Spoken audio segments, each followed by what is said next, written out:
not take this island. We will enforce the covenants. To the island. Forward. Charge. Imagine being stranded on a lonely Irland in the middle of the ocean, where the HOA sends its officers to enforce rules no one asked for. But here, the Irland has its own laws written by the sea itself. One by one, ships vanish. Officers disappear. Even the HOA president is dragged beneath the waves. And when the sea demands a sacrifice, you realize, some rules were never meant to be broken. Stay with me till the end, because this HOA story is unlike anything you've ever heard. The ocean stretched endlessly in every direction, its waves glistening beneath a golden sunset. Out in the distance, a solitary Irland rose from the water like a jagged tooth, sharp against the horizon. Locals whispered about it for years, calling it the Irland nobody claimed. Ships passed it, but no one ever dared to anchor there until one day, the Homeowners Association decided the place had potential. It started with a rumor. The HOA wanted to expand its reach beyond neighborhoods and gated communities. Why stop at lawns and fences when they could control entire territories? So, a team was sent, officers in black uniforms, strict-faced Karens, and a president determined to enforce order even in the middle of the sea. They arrived aboard a steel-gray ship, massive and intimidating, cutting through the waves like a predator. But this Irland wasn't empty. At least, not entirely. From the cliffs above, shadows watched. No one knew if they were survivors, exiles, or something far more sinister. The air felt heavy, charged with secrets, as if the Irland itself was alive. Birds circled overhead but never landed, their cries echoing like warnings. The HOA president, Mr. Dalton, stood at the bow of the ship, wind snapping at his black coat. This Irland will be the first HOA-controlled territory at sea, he declared to his officers. His words carried the weight of finality, as though written into law. Beside him, the Karens nodded eagerly, clipboards in hand. They were ready to fine anyone, even the ocean itself, if it didn't comply with their standards. One woman, Mrs. Carver, pointed toward the rocky shore. That bush is overgrown. Violation. Another sniffed the salty air. And the water smells unregulated. The officers smirked, loading their weapons, not bullets, but citation guns, ready to issue tickets at a moment's notice. They believed no force could resist them. After all, who could defy the HOA? The ship lowered anchor, chains rattling deep into the blue. A smaller boat was prepared to carry the first inspection team to the Irland. But as they descended, the sea grew restless. Waves crashed harder, foam spraying against their faces. Something unseen stirred below, as if the ocean rejected their presence. Dalton didn't flinch. Proceed, he ordered. When the first team stepped onto the jagged rocks, silence fell. The Irland was too quiet. No rustling trees, no insects, no life. Just stone, salt, and the faint sound of something breathing where no living creature should be. One officer raised his citation gun. "This place gives me the creeps," he muttered. But before Dalton could respond, a chilling voice echoed across the cliffs. Low. Haunting. Almost human. Leave this place. The officers froze. The Karens gasped. The sound wasn't coming from a person, it was coming from the Irland itself.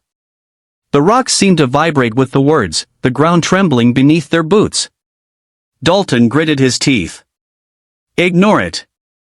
The HOA fears nothing. Yet in his eyes, there was doubt. For the first time, the all-powerful president looked small against the vastness of the ocean and the mystery of the Irland. As night began to fall, the ship's crew noticed something disturbing. Their radar showed movement circling the vessel, though nothing appeared on the surface. Lights flickered in the distance, dancing along the waves like ghostly lanterns. The men whispered of shipwrecks, lost sailors, and curses tied to the Irland. The HOA had claimed neighborhoods. They had claimed streets. But now, standing on forbidden ground, they realized something chilling: this Irland wasn't theirs to control. And whatever lived here, wasn't going to give it up easily. If you were one of those officers, standing on a strange Irland with a ship full of HOA enforcers, and you heard the land itself telling you to leave, would you stay and fight, or run back to the ocean? The steel-gray ship loomed like a beast against the restless sea, its lights cutting through the growing darkness. Waves slapped hard against its sides, as if trying to push it back into the abyss. But the HOA never retreated. Not on land. And certainly not at sea. "Deploy inspection teams," Dalton barked, his voice cold and commanding. The president stood tall at the deck's edge, binoculars pressed to his eyes. The Irland rose like a fortress before him, jagged cliffs, blackened stone, and a shoreline that seemed to swallow boats whole. Karen after Karen gathered around him, their clipboards rustling like weapons of bureaucracy. Mrs. Carver spoke first. "I spotted untrimmed vines along the cliffside. Major violation." Another Karen, Mrs. Fletcher, sniffed. "And those rocks? Hazardous placement. I'll be filing a complaint immediately." Dalton smirked. "File all the complaints you want. Tonight, this Irland becomes an HOA district. By sunrise, it'll be under my complete control." The officers nodded, their black uniforms blending with the night. They boarded small patrol boats, armed not with rifles but with bright orange citation guns, taser batons, and digital fine meters. Their boots thudded in unison as they rowed toward shore, waves rocking them violently. But the sea had other plans. Halfway to the Irland, the water churned. Something vast passed beneath their boat, so big it made the vessel tremble. One officer swore he saw scales flash under the moonlight. Another claimed he heard a low growl echo from beneath the waves. "Keep steady," their captain ordered. But his own voice shook. At last, they reached the shoreline. Black sand crunched under their boots, glittering strangely under the pale light. It wasn't ordinary sand, it sparkled like shattered glass. And the cliffs that towered above them were carved with symbols, markings that seemed older than any civilization they knew. Dalton's voice came through the radios. "Begin enforcement protocol." The officers split into teams. Some hammered HOA flags into the rocky ground, claiming the territory in the association's name. Others began documenting violations, cliffs too steep, caves unlicensed, and even the very air humidity levels inconsistent with HOA guidelines. The Karens followed behind like predators with pens. One leaned down to measure the distance between jagged stones. "Illegal spacing," she whispered, writing furiously. Another scowled at the sea spray. "This water hasn't been chemically treated. Absolutely disgusting." But then came the sound. A low, rumbling moan rose from the cliffs. The same voice that warned them earlier. This time louder. Stronger. "You should not be here." Every officer froze. The cliffs shook, sending small rocks tumbling down. The sparkling sand shifted beneath their boots as though the ground itself was alive. Shadows moved along the ridges above, darting faster than human eyes could follow. Dalton's radio crackled with static. "Ignore it. Continue." But for the first time, even his command felt hollow. One officer raised his citation gun at the shadows. "Who goes there? Identify yourself." From the cliffs, a figure appeared. Not a man. Not a woman. Something in between. Cloaked in seaweed, eyes glowing faintly blue like the ocean's depths. The creature spoke in a chilling whisper that carried across the waves. "This Irland belongs to no one. Leave, or be claimed by the sea." The Karens gasped.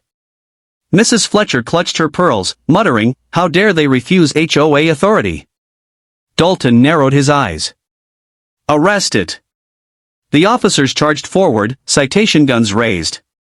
But as they fired, the figure dissolved into mist, vanishing into the cliffs. The shot struck only stone, sparking harmlessly. Then came the real terror. The sea surged behind them, waves towering like walls. Something massive rose from beneath, a shadow bigger than their ship. Its outline was monstrous, its roar deafening. The officers stumbled back, some nearly losing their footing on the glittering sand. Dalton's voice shouted through the radios, "Hold your ground. the HOA doesn't back down. But deep inside, every one of them knew this Irland was not theirs to control. And the ocean was just beginning to fight back. If you were the HOA president standing on that ship, and a monstrous force rose from the sea warning you to leave, would you risk everything to claim the Irland, or escape before it swallows you whole? The morning sun rose over the Irland, but its light did little to chase away the dread of the night before. The sea was calm again, deceptively calm, as if mocking the humans who dared to claim its forbidden ground. The HOA ship floated steady, its black flag stamped with a golden seal flapping in the breeze. On shore, Dalton stood tall, clipboard in hand, as though the events of last night had been nothing but illusions. This Irland, he declared, is officially under HOA jurisdiction. From this day forward, all residents, seen or unseen, will obey our rules. The officers formed a line, boots planted firmly in the glittering sand. Behind them, the Karens clutched their clipboards like weapons, their lips curled with disdain at the wild landscape. Mrs. Carver stepped forward. The first violation, unkempt foliage. She scribbled furiously, pointing toward the jagged rocks covered in green moss. Overgrown vegetation is against HOA standards. Dalton nodded. Fine the property. One officer drove a large wooden stake into the ground, attaching an official notice, warning, non-compliance will result in penalties. The Irland groaned. At first, they thought it was the wind. But then the ground itself trembled. The moss writhed like snakes, slithering away from the rocks, curling around the officer's boots. He stumbled, yanking free just as the vines coiled and snapped the wooden stake in two. Mrs. Fletcher gasped. That's vandalism. Dalton's jaw tightened. Double the fine. The officers hammered in another stake, this time deeper. Again, the Irland reacted, this time more violently. The sand shifted, swallowing the stake whole. A crack opened in the ground, glowing faintly blue as if some power pulsed beneath. But the Karens refused to yield. Mrs. Carver pulled out a tape measure. These cliffs are dangerously tall, violation. Mrs. Fletcher sniffed the air. The ocean smells of salt. Too much sodium. Violation. Another Karen pointed at the birds circling overhead. Unlicensed pets. Violation. Within minutes, their clipboards overflowed with reports. Dozens of violations, each more absurd than the last, were written down, stamped, and signed. Then Dalton raised his hand for silence. The rules will be enforced. The Irland will learn to comply. His words echoed across the shore. But this time, the Irland answered. The cliffs rumbled with a voice deeper than thunder. No rules, but mine. The sand erupted. From beneath rose stone pillars, jagged and twisting, forming symbols no human could decipher. The officers stumbled back, weapons raised. The Karens shrieked, their papers scattering into the wind. Dalton stood firm, though his face paled. You dare defy the HOA? The voice boomed again, shaking the very waves. Your rules end, where mine begin. The officers opened fire, not bullets, but citations. Bright slips of paper shot across the air like darts, striking the stone pillars. But instead of sticking, the papers burned away, consumed by invisible flames.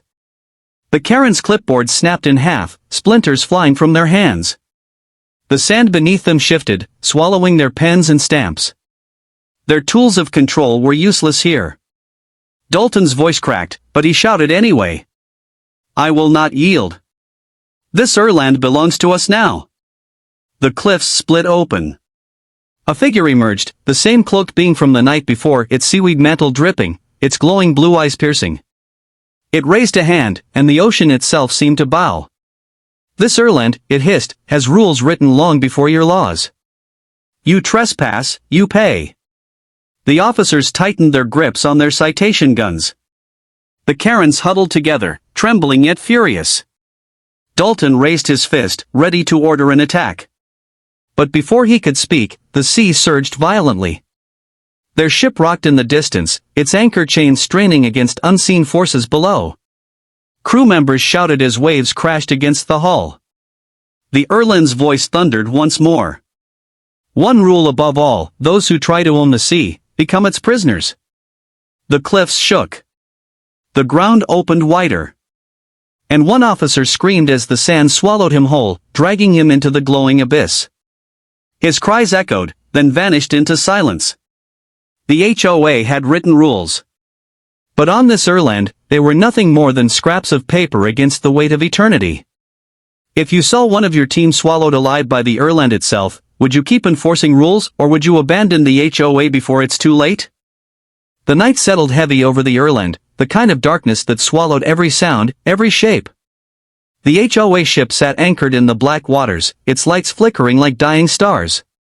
From a distance, it looked almost peaceful, but for those aboard, peace was the last thing they felt.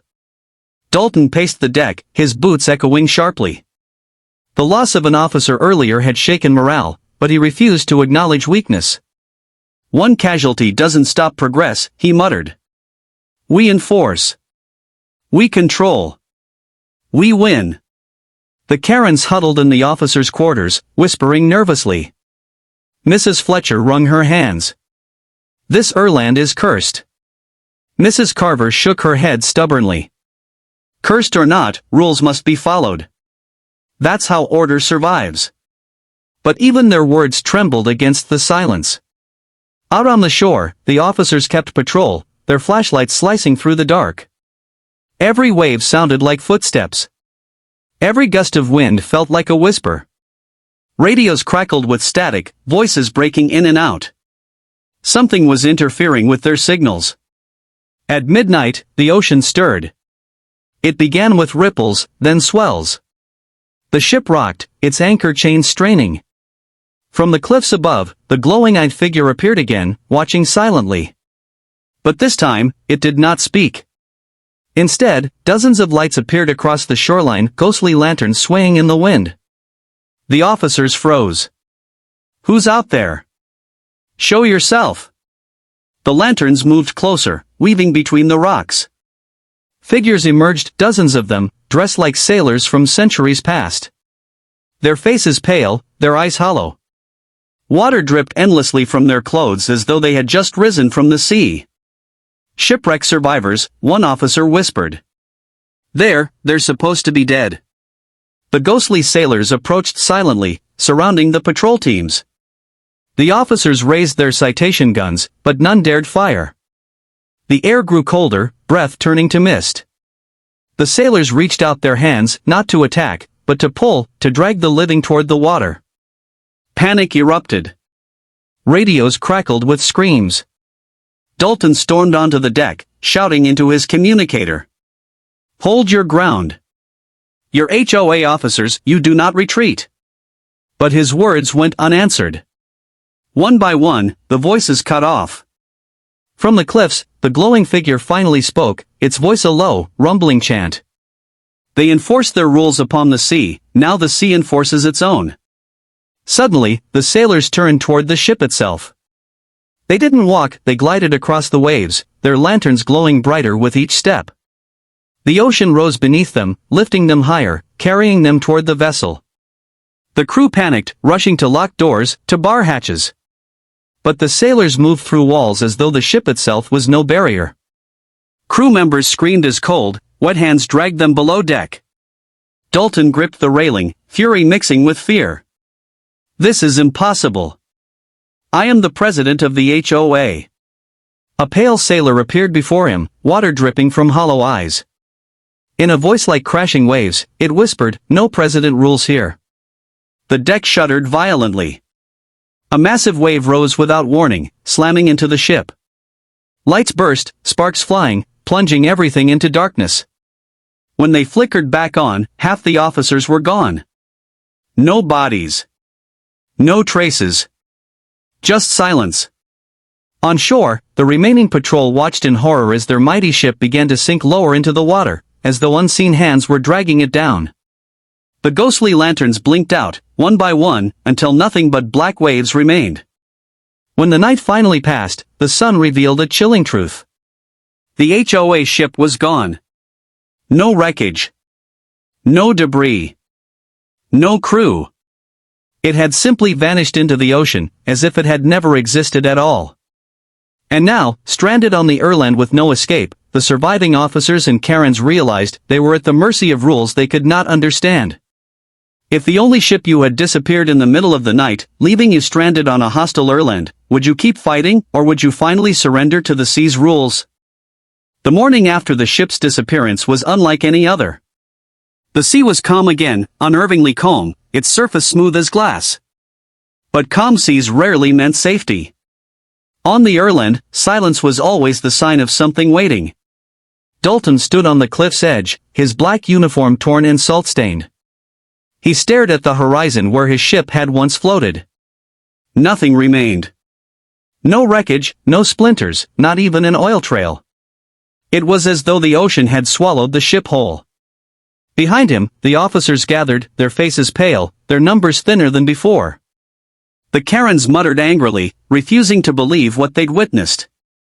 Mrs. Fletcher adjusted her glasses, her voice trembling but sharp. Ships don't just vanish. There must be an explanation. A logical one. Mrs. Carver pointed at the cliffs. The explanation is simple: this Irland is a violation of every HOA rule we've ever written. And violations must be punished. But even as she spoke, her hands shook. Dalton turned to the group. We're not leaving until this territory is under full control. If the sea thinks it can fight us, then we'll show it what real enforcement looks like.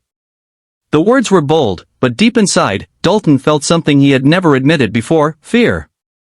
That night, as the moon rose high and the tide swelled, the Irland revealed its next secret. It began with a glow. From the shoreline, blue light shimmered beneath the water, spreading outward like veins of fire. The officers gathered, their flashlights sweeping the waves. The glow grew brighter, pulsing with a rhythm like a heartbeat. Look, one officer cried, pointing. Shapes began to rise from the depths, structures, massive and ancient, half buried in the sand below the waves. Towers of coral and stone, carved with the same symbols etched into the Irland's cliffs. It wasn't just an island, it was the tip of something far bigger. An entire city lay beneath the sea. The Karens gasped, their clipboards clattering to the ground. Impossible, Mrs. Fletcher whispered. This place, it's alive. The glowing-eyed figure appeared again, standing ankle-deep in the surf. Its voice carried like thunder across the waves. You trespassers cling to rules written on paper, but here, the sea writes in stone. This city has slept for centuries, guarding its secrets. And now, because of you, it wakes. The water surged upward, and from the glowing city, shapes emerged. Not sailors this time, something older. Figures made of water and stone, their forms shifting, eyes burning with blue fire. Guardians of the deep. The officers raised their citation guns, but Dalton held up his hand. For the first time, he hesitated. The guardians advanced, surrounding them on the shore. The ground quaked as the sea itself seemed to speak through them. One rule binds all: those who take from the sea must give in return. Mrs. Carver shook her head violently. No. We don't follow your rules, we make them. She raised her clipboard high, as if paper and ink could stop the tide. The nearest guardian extended its hand. Water surged from the sand, wrapping around Mrs. Carver's legs. She screamed as she was dragged toward the glowing surf, clipboard flying from her grasp. In seconds, she vanished beneath the waves, her voice lost to the roar of the ocean. The Karens wailed in horror. The officers stood frozen, unsure whether to fight or flee. Dalton clenched his fists, his pride clashing with his terror. What do you want from us? He shouted at the glowing figure. The figure's eyes blazed brighter. The sea demands balance.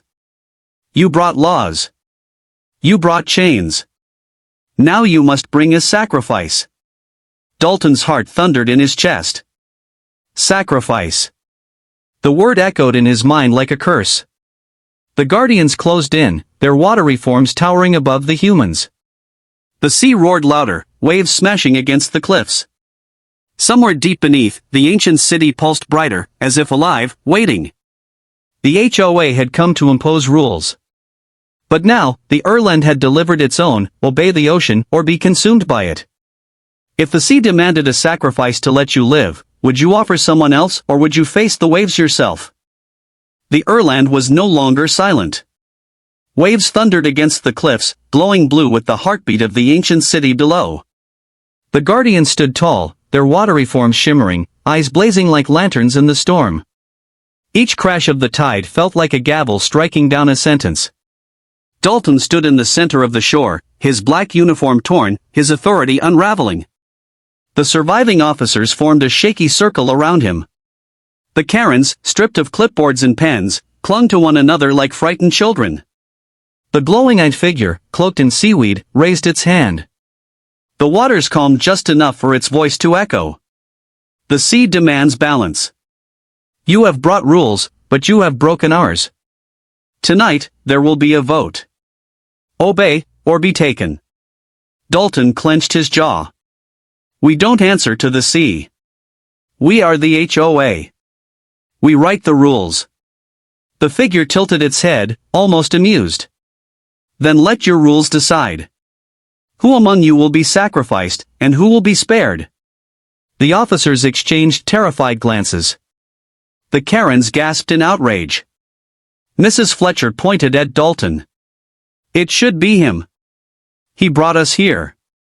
He forced us to stay. Let him pay the price. Dalton's eyes blazed with fury. Silence. I am your president. You don't vote against me. But the Irland itself rumbled, the cliffs shaking violently. The guardians stepped closer, their voices overlapping like crashing waves. Vote, vote, vote. The sea demanded democracy in its own twisted way. One by one, the survivors spoke. Mrs. Carver shouted, Dalton led us into this nightmare. An officer muttered, we lost our ship, our brothers, because of him. Another Karen cried, he ignored every warning. Dalton's face grew pale. His own people were turning against him. Finally, the glowing figure raised both hands. The waves stilled. The vote is cast. The sea has chosen. The guardians advanced. Water coiled around Dalton's legs, dragging him toward the glowing surf.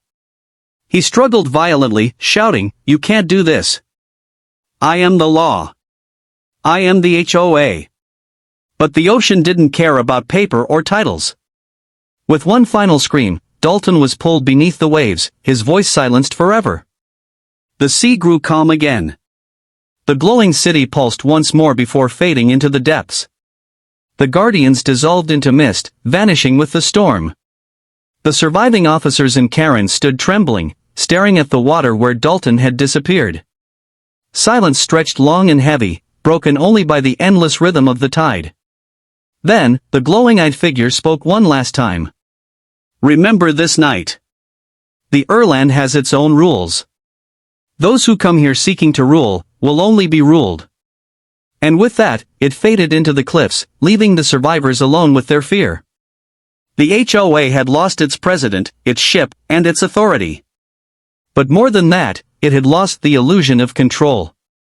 For on this Irland, the only law was the sea itself. The Karens stared blankly, their clipboards gone, their pens drowned. The officers lowered their citation guns, realizing they were useless here. They had come to enforce. Instead, they had been judged. And the sea had delivered its final vote. If you were stranded on that Irland after witnessing the HOA president dragged into the sea, would you try to escape, or would you accept the Irland's rules and live under the ocean's law?